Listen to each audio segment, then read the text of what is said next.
Donc, le programme pour aujourd'hui, c'est divisé en deux parties.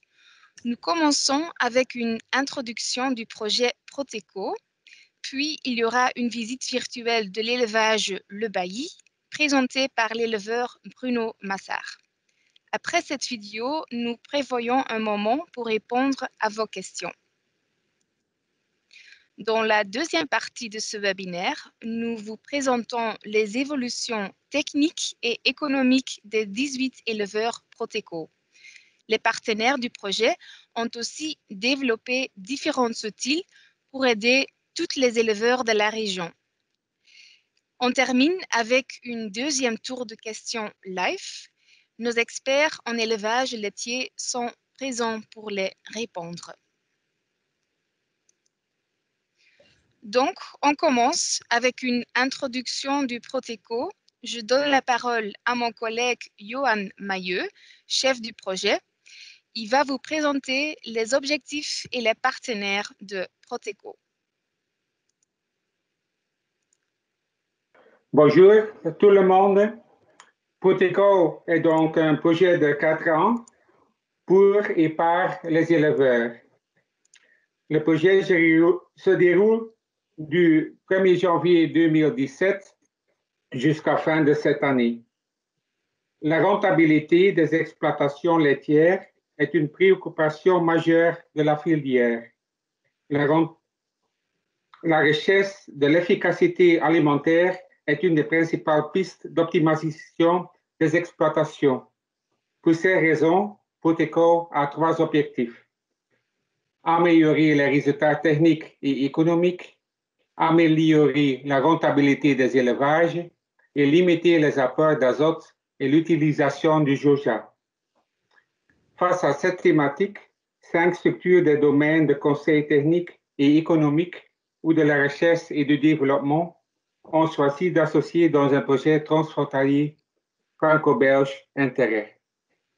Le premier, c'est l'Avenir Conseil Élevage, entreprise de conseil sur la conduite technique et économique d'élevage, qui s'appuie notamment sur la mesure des performances individuelles des animaux.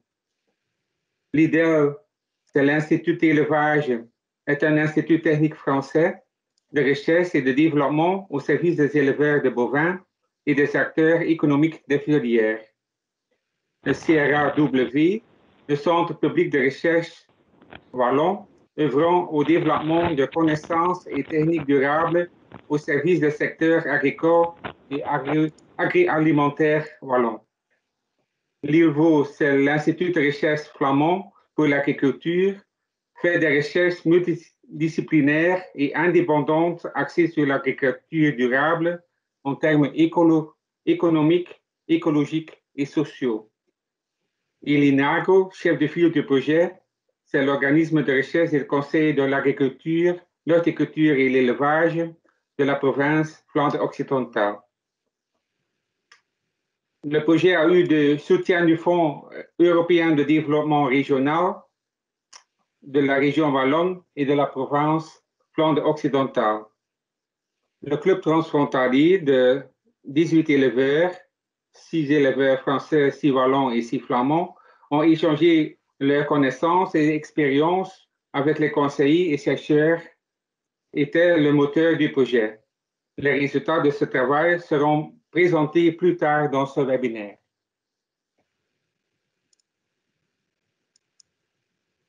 Merci Johan. Donc maintenant, il est temps de rencontrer Bruno Massard. Bruno est un producteur laitier wallon et membre du club Proteco. Dans une vidéo, il nous donne une visite virtuelle de son élevage Le Bailly à Soigny. Si vous avez des questions, n'hésitez pas à les poser dans le chat. Après la vidéo, Bruno va répondre à une sélection des questions. Dus voor de Vlamingen, als jullie vragen hebben tijdens de video, dan kan je die stellen via de chat. Dat mag gewoon in het Nederlands. Si la vidéo ne s'affiche pas bien et si vous avez donc des problèmes, vous pouvez regarder la vidéo via YouTube. Nous mettrons le lien dans le chat.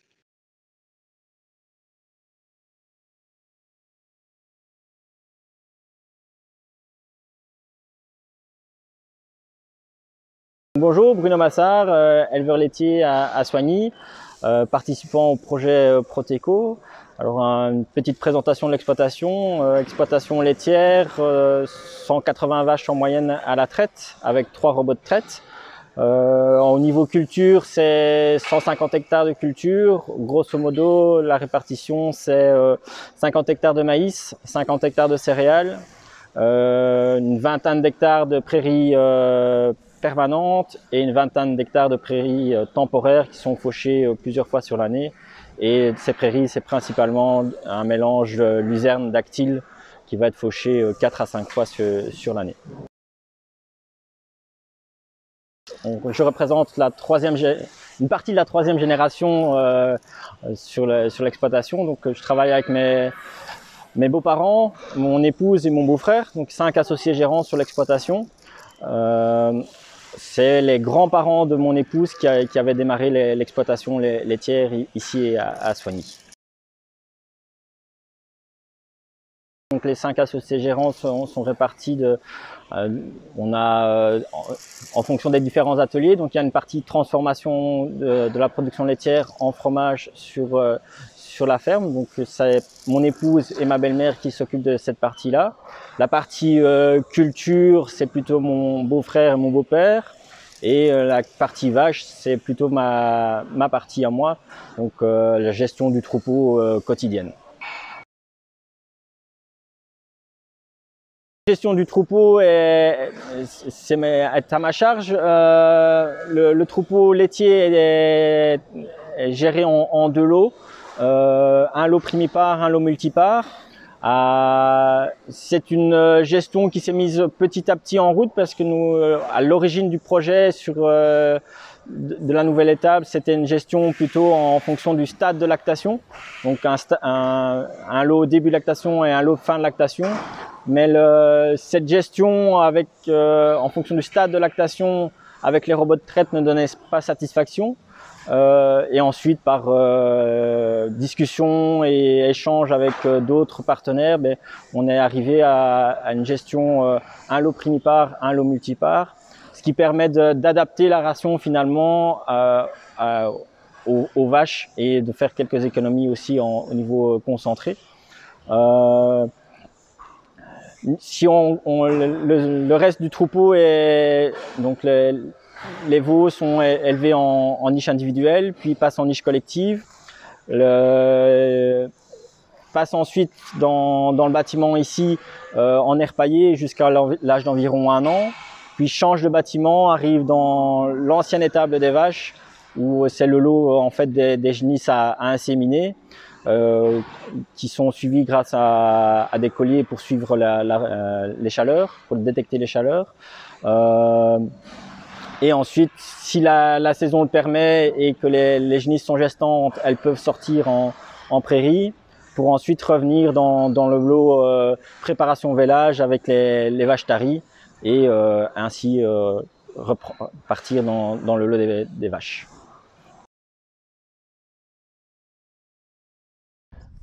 Donc voici un des fourrages qu'on utilise dans nos rations, c'est notre première coupe d'ensilage de luzerne dactyle, ramassée à l'autochargeuse pour préserver toutes les feuilles de la luzerne.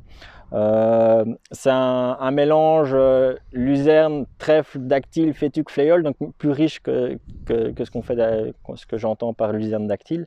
Travailler avec un mélange fourragé comme ça nous permet d'avoir toujours quelque chose à récolter en fonction des conditions météo. Et ces dernières années, avec les étés plutôt secs qu'on a, mais la luzerne prend le dessus et on a toujours un fourrage en qualité et en quantité que l'on peut récolter.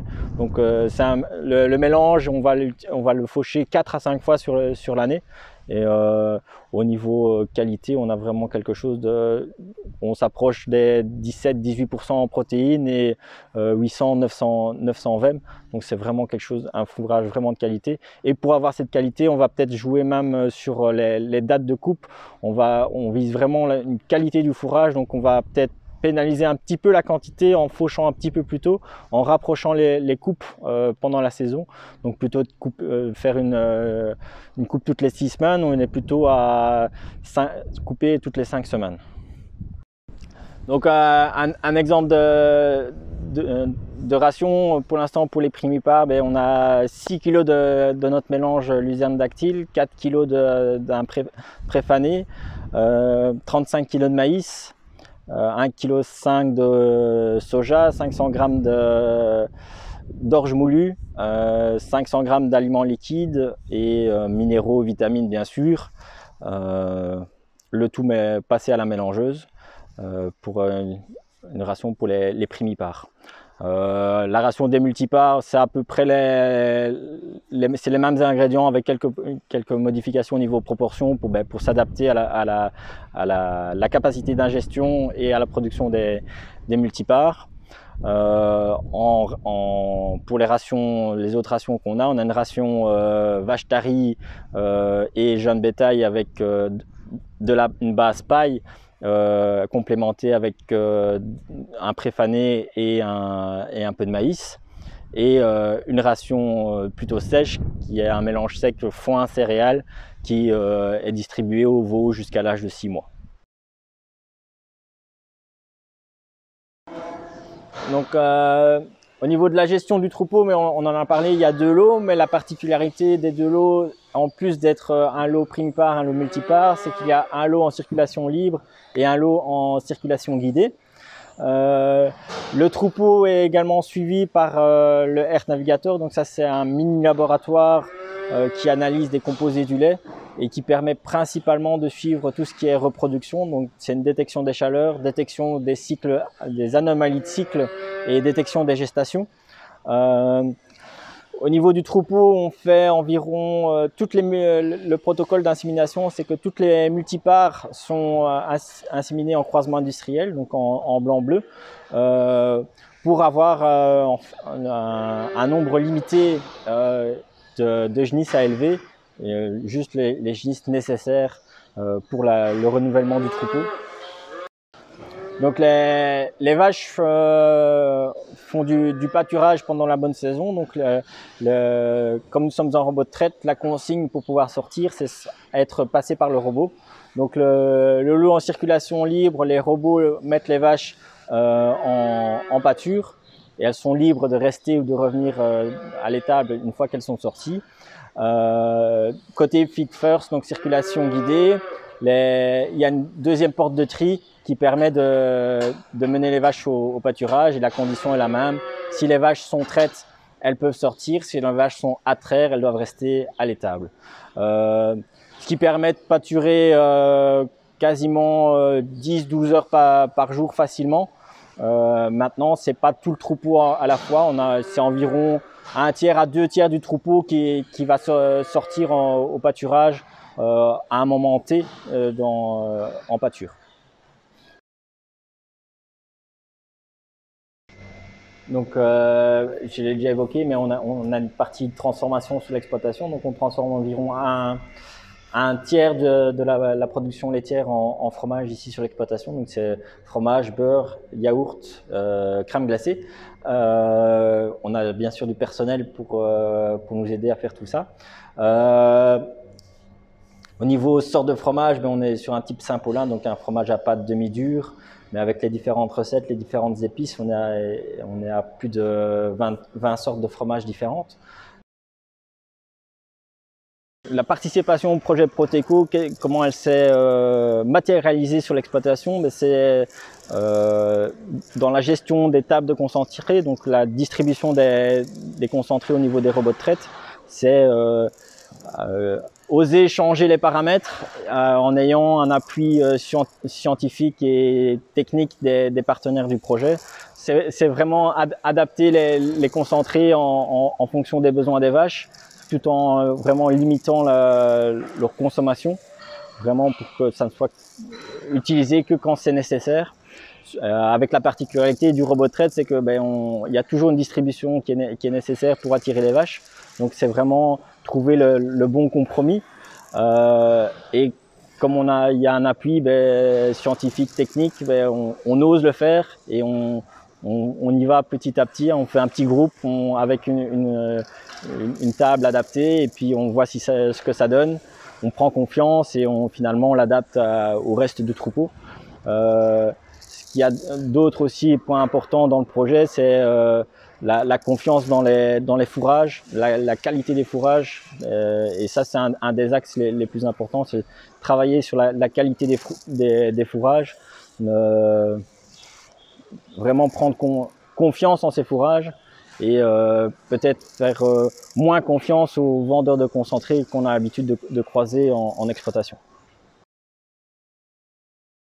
Donc, quand on mesure un peu l'impact des changements qu'on a opérés avec le projet, ils sont finalement plutôt bénéfiques. C'est moins de concentré consommé, globalement des meilleurs taux dans du lait, donc plus de production de matière utile par les vaches.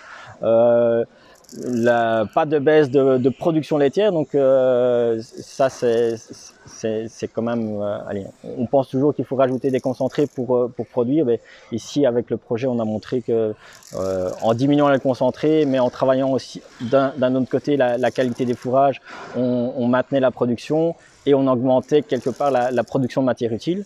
Donc ça c'est tout bénéfice pour l'exploitation. Pas de changement au niveau fréquentation du robot, ça c'est resté stable, voire même en amélioration. Donc on a que des points positifs par rapport sur le retour du projet.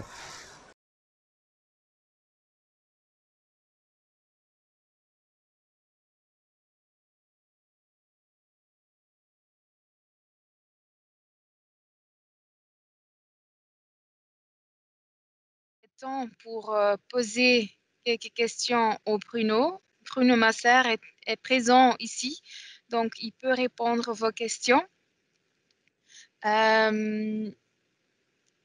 Donc n'hésitez pas à les poser dans le chat. C'est le pictogramme en haut, à côté des deux gens là. Vous pouvez le mettre dans le chat et Bruno va les répondre. Je reviens vers Sylvain Hénard. Sylvain travaille chez le Centre Wallon des recherches agronomiques et aussi Marilyn Lamiran qui travaille chez Ilvo. Peut-être eux, ils ont une question pour Bruno. Sylvain ou Marilyn? Oui, bonjour à tous. Donc, je suis Sylvain Hénard du Centre Wallon de recherche agronomique. Bruno, donc une petite question par rapport au troupeau et aux 3 robots. Donc, le troupeau qui fait à peu près 180 vaches, est-ce que vous envisagez d'augmenter la taille du troupeau? Et si oui ou sinon, pourquoi? Bonjour à tous. Est-ce que le son est bon? Est-ce qu'on sait me faire un retour? Oui, on t'entend très bien. Donc les 180 vaches, non, c'est la moyenne du troupeau et on essaye d'être stable à ce niveau-là. On a remarqué quand on passait au-dessus des 190 vaches, 200 vaches, mais on pénalisait finalement la production globale du troupeau parce que la compétition au sein de l'étable devenait trop grande. Donc on préfère privilégier un troupeau relativement stable à 180 vaches toute l'année. Voilà. Merci. Marilyn, une question? Oui, merci Sylvain. Bonjour Bruno. Alors, une autre question. Qu'est-ce que tu as appris pendant le projet Proteco?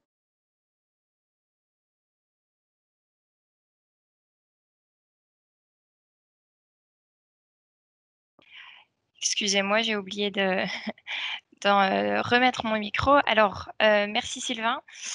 Donc, Bruno, oui, j'ai aussi une question pour toi. Qu'est-ce que tu as appris pendant le projet Proteco et qu'est-ce que tu as appliqué sur ton exploitation?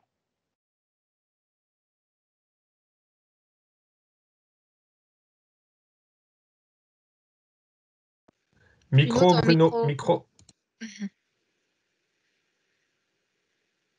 Voilà. Donc, ce qu'on a appris avec le projet, c'est d'abord faire confiance à ces fourrages et vraiment travailler aussi ce facteur-là. D'abord, avoir des fourrages de qualité et puis, si nécessaire, les complémenter. Alors, nous, avec la difficulté, c'est qu'en robot, il y a toujours nécessaire de rajouter des concentrés pour faire venir les vaches. Mais faut-il toute la quantité préconisée par les firmes, on va dire. On a beaucoup travaillé plutôt sur l'étape d'alimentation pour essayer de faire des économies et avoir des vaches toujours tout autant productives, en fait. Voilà. Ik ga eventjes onderbreken voor de Vlamingen. Jullie kunnen zowel de vertaling van de vraag en het antwoord ook meevolgen in de chat. Dus als het iets te moeilijk is om het Frans te begrijpen, dan kan je de chat openzetten en daar de vertaling mee volgen. Okay. Sylvain, tu as encore une question? Un peu micro, s'il vous plaît. Sur la partie transformation, Bruno, quel est le pourcentage de la production qui est transformée, parce qu'on n'a pas bien compris par le manque de son. Qu'est-ce que ça représente au niveau de la vente directe et de la vente, je veux dire, sur des petits commerçants locaux? Et enfin, par rapport à la partie économique, quel pourcentage de la partie transformation rapporte par rapport à l'atelier lait? On transforme environ un tiers de la production, donc environ 600 000 litres de lait sont transformés. 600 000 litres, nous, on livre quasiment aucun commerce, donc tout le monde vient chercher chez nous, à quelques exceptions près, on livre sur Soigny, mais on livre via il y a des grossistes qui viennent chercher, on a des petits professionnels qui viennent chercher et d'autres agricultrices, par exemple, qui complètent leur gamme avec agriculteurs ou agricultrices qui complètent leur gamme avec des fromages. Le chiffre d'affaires, c'est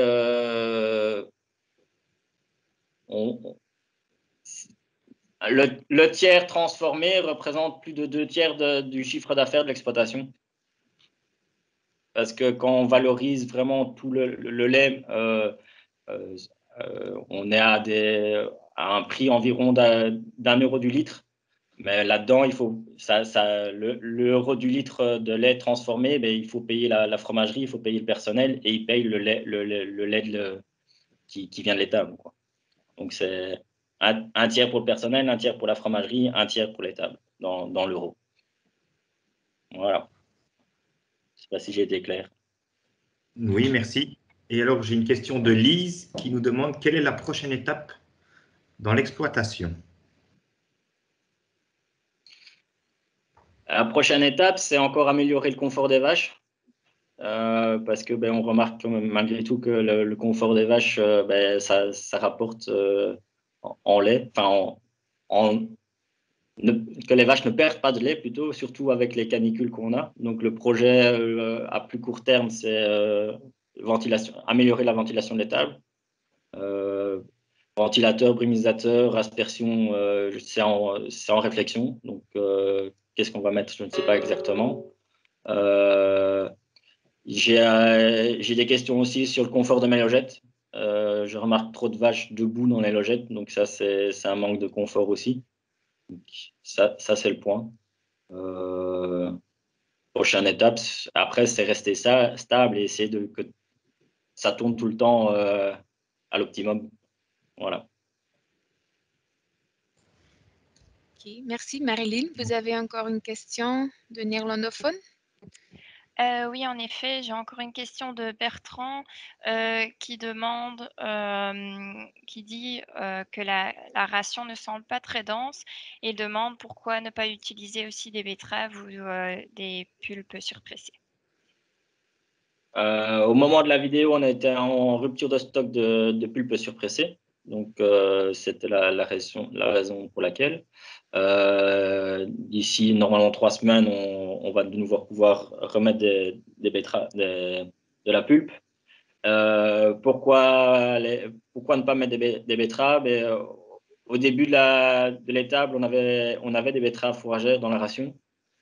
Malheureusement, on a remarqué qu'en fait, les vaches se ruaient un peu sur les betteraves et triaient la ration pour aller chercher les morceaux de betterave, faisaient des gros repas et puis de ce fait-là, ne circulaient moins bien.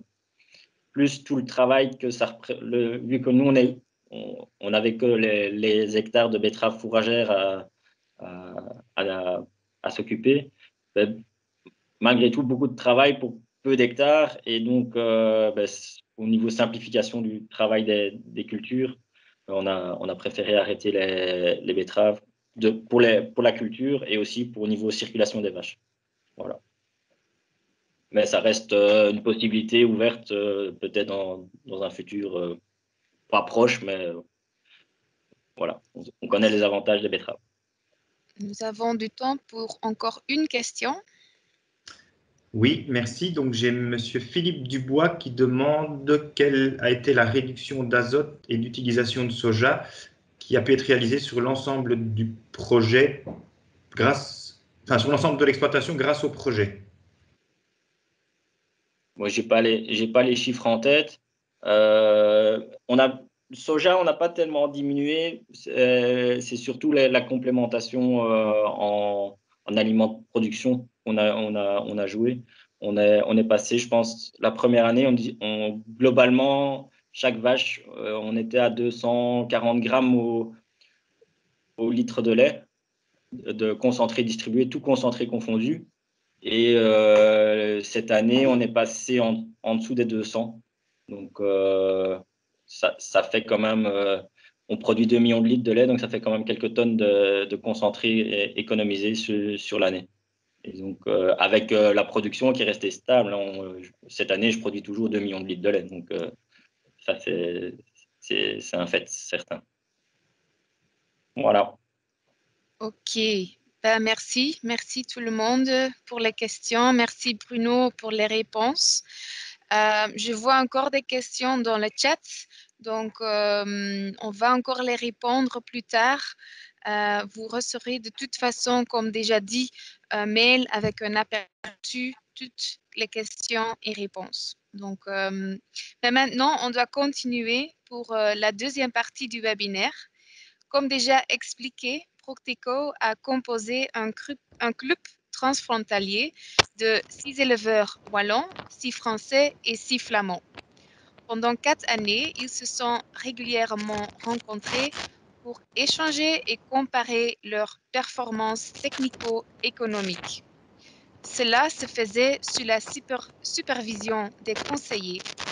Benoît Vuriel travaille chez Avenir Conseil Élevage en France et il est un des conseillers qui a accompagné les 18 éleveurs. Maintenant, Benoît vous présente quelques chiffres pour montrer les évolutions technico-economiques du Club Proteco.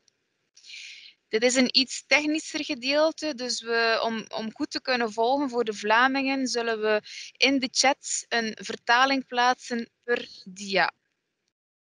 En ik zal eerst mijn scherm opnieuw delen, en ik denk dat er opnieuw iets fout is gegaan. Voilà.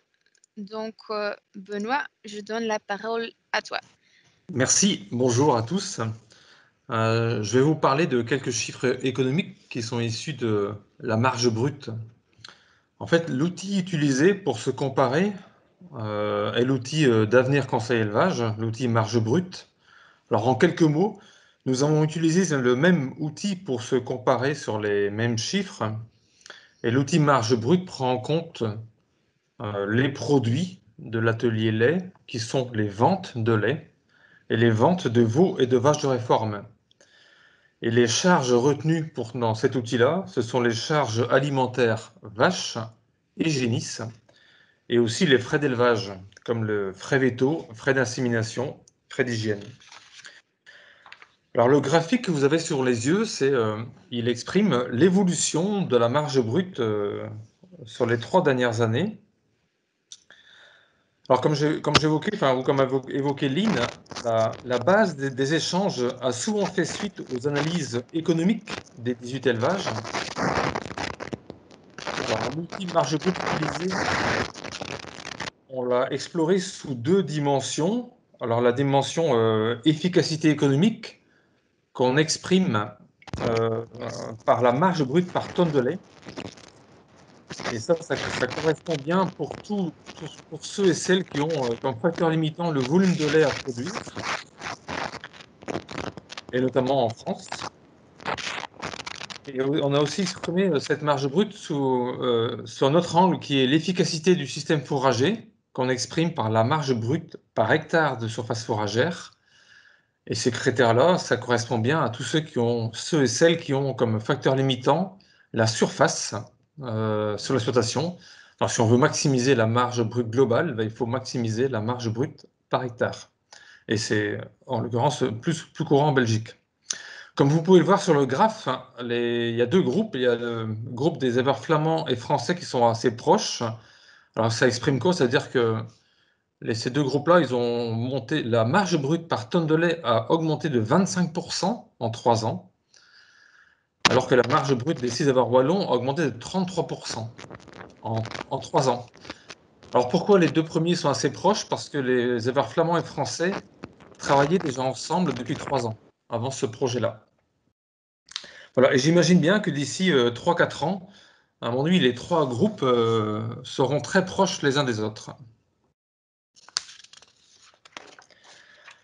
La diapo qui suit, que vous avez à l'écran, elle exprime la marge brute par tonne de lait, mais en valeur absolue. Alors, je prends le graphique du bas, enfin la courbe du bas, c'est la courbe des 6 éleveurs wallons. Vous pouvez voir comme moi, la marge brute est passée de 160 € par tonne de lait à 220 €, et c'est d'où les 33% d'amélioration. Alors, ce sont des progrès assez exceptionnels qui résultent du travail en groupe et sur 2 gros points essentiellement. La richesse du lait pour les éleveurs français, voilà, et notamment par l'introduction de préfanés dans nos rations. Et le deuxième gros point, ça a été la gestion des concentrés par le partage des méthodes de complémentation, un petit peu comme a évoqué Bruno tout à l'heure, pour les éleveurs belges. Alors, ce qui était vraiment intéressant, c'est que chaque écart de marge brute a fait l'objet de journées de travail. Il y a eu notamment une journée de travail sur la culture de l'herbe, que vous pouvez voir sur la vidéo leçon numéro 1 qui a été mise en ligne. Il y a aussi une journée de travail qui a eu lieu sur les méthodes de complémentation des concentrés, que vous pouvez voir sur la vidéo leçon numéro 3, qui a aussi été mise en ligne.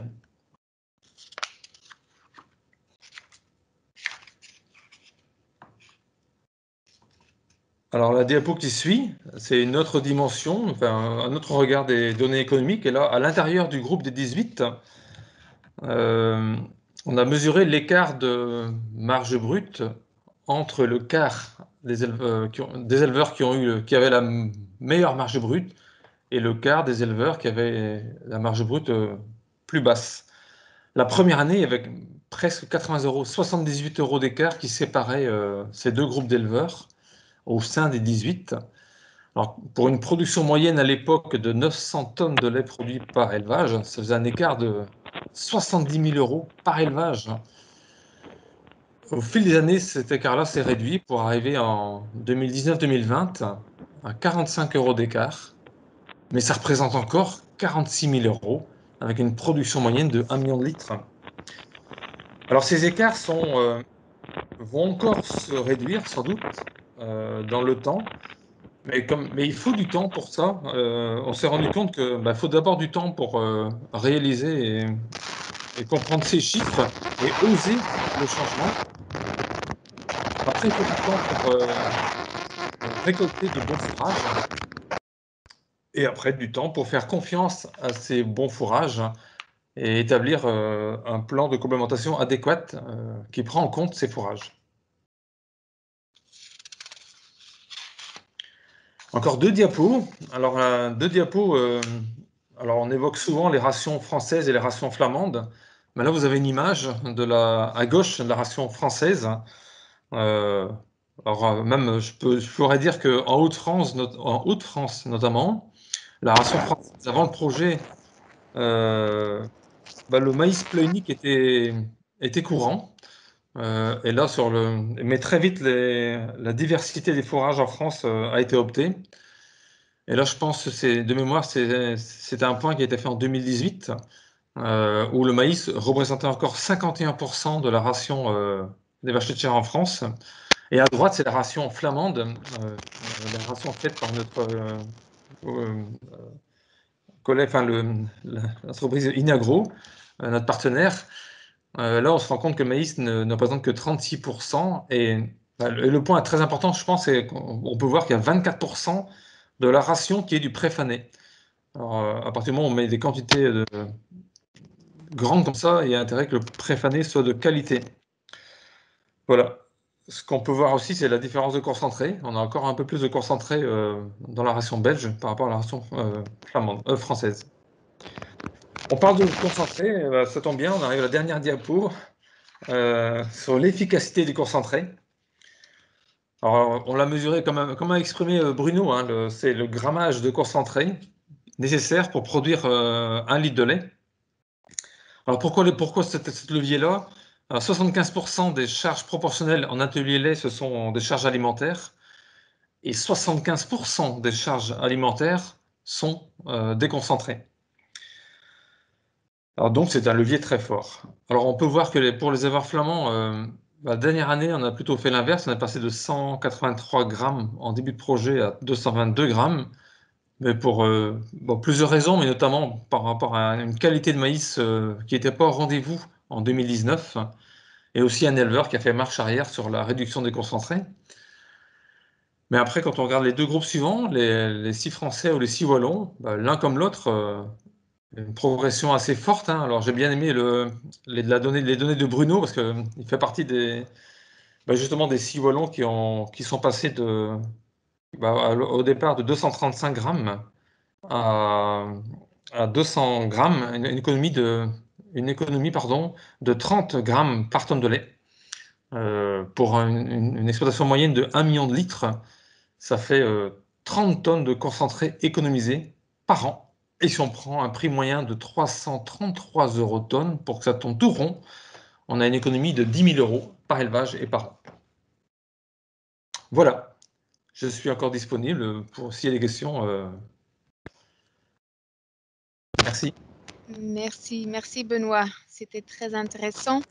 Donc, je répète encore une fois, si vous avez des questions, vous pouvez toujours les poser dans le chat et on va les répondre dans quelques minutes. Maintenant, on est à la dernière partie du webinaire. Donc, vous avez vu que Proteco a aidé les 18 éleveurs du club transfrontalier.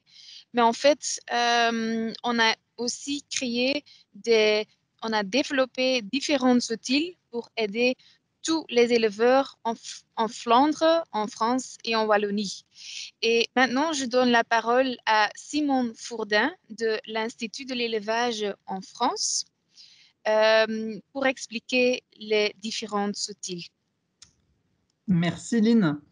Donc déjà, pour rappel, les 5 grandes thématiques qui ont été développées au fur et à mesure du projet sont les 5 thématiques que vous voyez à l'écran. Donc produire des fourrages de qualité, économiser des concentrés, Benoît a beaucoup insisté sur ce point dans sa présentation, les alternatives pour le soja qui est importé actuellement, améliorer l'autonomie massique et protéique, et enfin réduire les émissions d'ammoniac. Donc tous les supports sont sur ces 5 thématiques.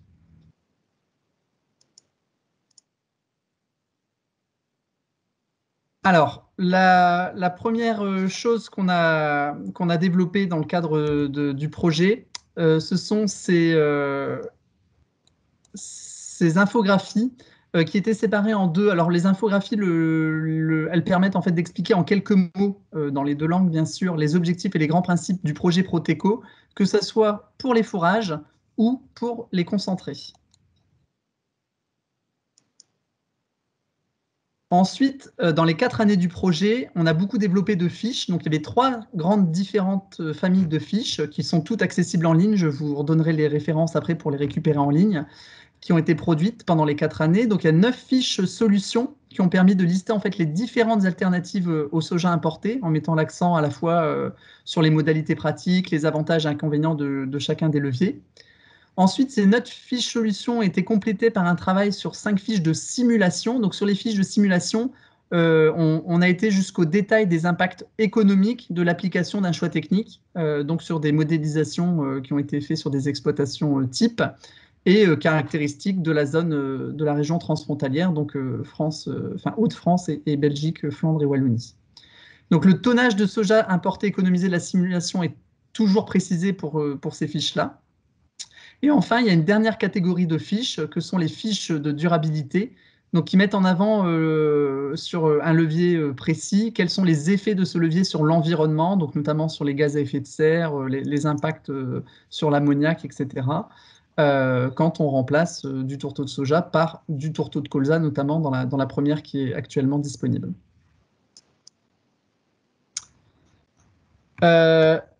Suite à ces différents travaux, notamment pour les 5 fiches de simulation de l'impact des leviers techniques pour remplacer le tourteau de soja, on a mis en place une campagne vidéo avec ce qu'on appelle des motion design, donc des petites vidéos ludiques qui ont été mises en ligne de façon échelonnée. En fait, cet outil de motion design, qui est assez ludique et visuel, avait pour objectif de donner envie aux éleveurs et aux conseillers, donc notamment sur les réseaux sociaux, pour les emmener en fait consulter les pages du projet pour en savoir plus. Donc c'est vraiment un outil complémentaire. C'est pas aussi précis que ce qu'il y a dans les fiches, mais c'est pour les amener à aller sur les fiches. Donc c'est un format vraiment qu'on a trouvé très intéressant, qui se développe pas mal et qui permet en fait d'amener les éleveurs sur notamment le site Proteco pour aller consulter plus en détail. Et ça permet aussi de sensibiliser du coup les éleveurs sur la thématique de la réduction d'utilisation du soja importé.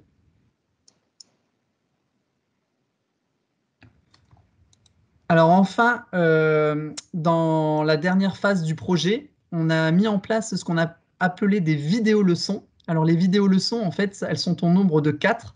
Qu'est-ce qu'une vidéo-leçon? En fait, c'est une vidéo qui reprend tous les enseignements que le projet a permis d'avoir durant les 4 années sur 4 thématiques qui sont les thématiques phares qui ont été abordées par le projet Proteco. La leçon numéro 1 a été centrée sur l'importance de produire des fourrages de qualité, donc en se basant notamment sur un peu ce qu'a précisé dans sa présentation Benoît, le savoir-faire en Flandre sur la culture de l'herbe et notamment la gestion du pré-fané.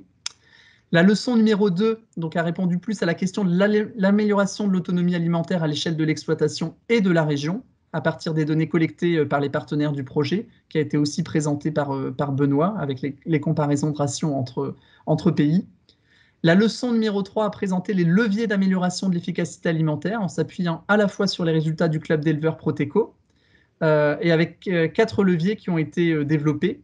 La qualité des fourrages, l'équilibre de la ration à l'auge, la gestion de l'apport en concentré de la production et enfin la question de la santé et du confort des vaches laitières. Et enfin, la 4e et dernière leçon, vidéo-leçon de la série a plutôt mis le focus sur comment, pour expliquer comment on pouvait procéder pour évaluer la rentabilité, donc sur les aspects économiques de son exploitation, en maîtrisant ces chiffres, en se comparant et en s'améliorant. Donc voilà les 4 vidéos-leçons.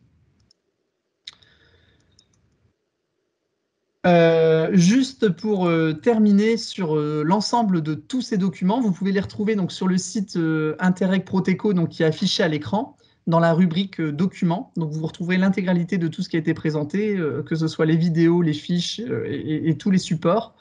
Il y a aussi une chaîne YouTube Proteco sur laquelle on peut retrouver toutes les vidéos.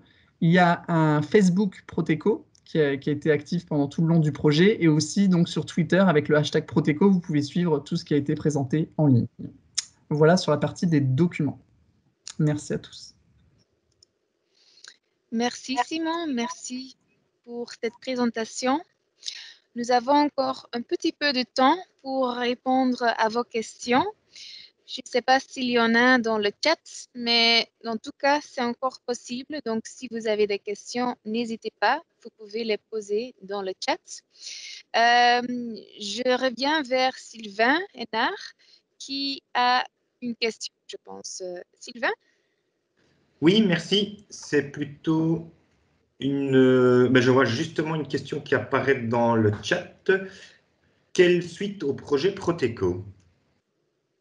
Alors, je ne sais pas si Benoît ou peut-être Johan éventuellement peuvent répondre.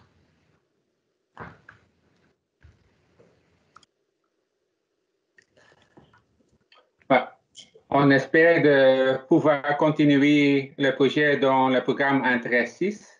On est en train de faire le programme Intérêt 6 France-Wallonie-Flandre et les opérateurs sont très intéressés de faire une continuation du projet.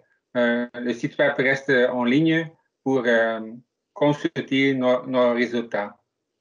Je pense que le projet nouveau le thème pour le projet nouveau peut être les gaz de serre ou quelque chose d'autre.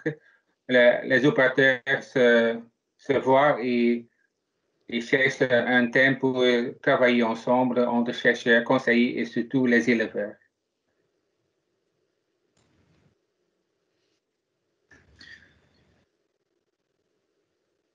Ok, merci Johan. Alors, une autre question de M. Arnaud Farinel. Est-ce qu'il y avait dans le suivi des exploitations avec une majorité d'herbes dans la ration? Parce qu'il s'étonne de voir un projet avec autant d'exploitations où le maïs est l'aliment principal. Je peux répondre? Oui, vas-y Benoît. Alors oui, effectivement. Alors c'est aussi parce que les 18 élevages sont pas toutes, hein, mais principalement quand même dans une région où là on a peu de surface et peu de surface d'herbe. Mais je pense que, alors vu de l'autre côté, je pense qu'on n'a jamais autant développé l'herbe grâce à ce projet et grâce à 2 ou 3 éleveurs parmi les 18 qui ont une grande proportion d'herbe. Alors tout dépend ce qu'on appelle grande proportion, mais où l'herbe représente pas loin, enfin l'herbe et toutes les fourragères, pas loin de 50%, enfin 50% de la ration. Et dont aussi un éleveur qui a développé l'élevage biologique, qui produit du lait bio en fait, voilà, et qui développe très fortement les fourragères, quoi. Mais c'est parce qu'on est issu d'une région, voilà, on a fait un gros progrès déjà.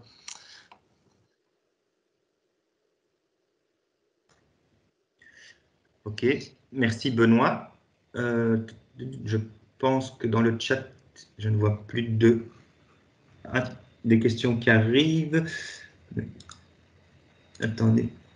Comment avez-vous pris en compte les différences climatiques entre les années? Alors je pense que c'est alors la base, comme je l'ai dit au départ, mais la base de tous les échanges pratiquement, ça a été issu des comparaisons des résultats technico-économiques et notamment économiques, parce que comme avait dit Johan, hein, quand il a présenté le projet, mieux vivre de son élevage ou améliorer la rentabilité était quand même un thème assez fort. Et du coup, tous les sujets techniques découlaient de ça. Quand en France, on a découvert qu'il y a des éleveurs flamands qui savaient produire du lait avec un TB de 47 et un TP de 37, ça a beaucoup interpellé les éleveurs français et on a creusé, avec l'aide de IDEL, de ILVO notamment, et du CRA, essayer de trouver qu'est-ce qui fait qu'il y a moyen de faire du lait aussi riche en Flandre, et vice-versa, en Flandre, en France, on a des élevages qui étaient très très économes et qui arrivaient à produire avec du lait en ne donnant pas plus que 100 grammes de concentré au litre. Et là, pareil, je pense que ça a beaucoup interpellé les éleveurs belges notamment. Et là, on a creusé sur c'est quoi les possibilités, c'est quoi les qualités requises des fourrages pour produire un lait très autonome, en fait.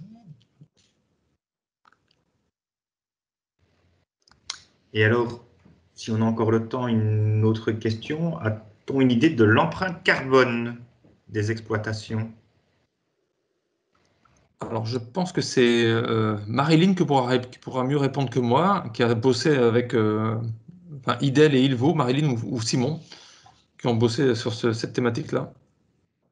Alors, Marilyn, elle pourra préciser ce qui a été fait pour la fiche, effectivement, qui a abordé ce thème là, dans les dernières fiches qui ont été faites au cadre du projet. Et pour répondre peut-être à Philippe par rapport à sa question, c'est un sujet qu'on a commencé à creuser dans le projet, mais comme l'a dit Johan, en fait, je pense que c'est surtout s'il y a des suites sur le projet, on pourra rentrer plus sur cette thématique-là, car ce n'était pas un des objectifs initiaux de Proteco. Mais effectivement, vu les thématiques actuelles, c'est un projet enfin, c'est un thème sur lequel on s'était dit qu'il fallait sûrement creuser. Donc il y aura encore, à mon avis, des choses à faire. On avait commencé à regarder l'impact des leviers. Peut-être que Marilyn peut compléter sur le levier qu'elle a elle-même traité là, sur le remplacement du soja par du colza. Oui, merci Simon. Donc oui, pour l'empreinte carbone, il y a des simulations qui ont été faites avec un outil hollandais suite à un essai qu'on a fait en ferme où l'on a remplacé le tourteau de soja par du tourteau de colza avec la supplémentation de lysine protégée. Et là, en utilisant zéro soja, ce qu'on a remarqué, c'est qu'il y avait une baisse de l'empreinte carbone de 17%. Il y a aussi une deuxième exploitation que nous avons suivie sur la gestion des concentrés, où là, nous avons revu les tables de concentrés. Et là aussi, nous avons vu une baisse de 16% de l'empreinte carbone. Ok, bah merci. Il est presque temps, donc on va terminer ici. Voilà. Je voudrais encore remercier tous les partenaires et financiers de Proteco pour leur contribution. Aussi, un grand merci à Bruno pour la visite de son élevage laitier Le Bailly. Et voilà, nous espérons que le webinaire était intéressant pour vous. Dans quelques minutes, vous recevrez un mail avec un formulaire d'évaluation, car nous sommes très curieux de savoir ce que vous pensez de ce webinaire. Encore une fois, nos excuses pour les problèmes techniques de la vidéo, mais comme déjà dit, on va vous envoyer un mail avec le lien vers la YouTube qui se trouve sur YouTube. Et la semaine prochaine, vous recevrez un dernier mail avec un aperçu de toutes les questions et réponses d'aujourd'hui qui sera traduit. Donc, ça sera en français et en néerlandais. Je voudrais terminer par vous inviter à visiter notre site web, notre page Facebook et notre canal YouTube parce que vous y trouverez beaucoup d'informations utiles. Donc, merci beaucoup et je vous souhaite encore une très belle journée. Au revoir.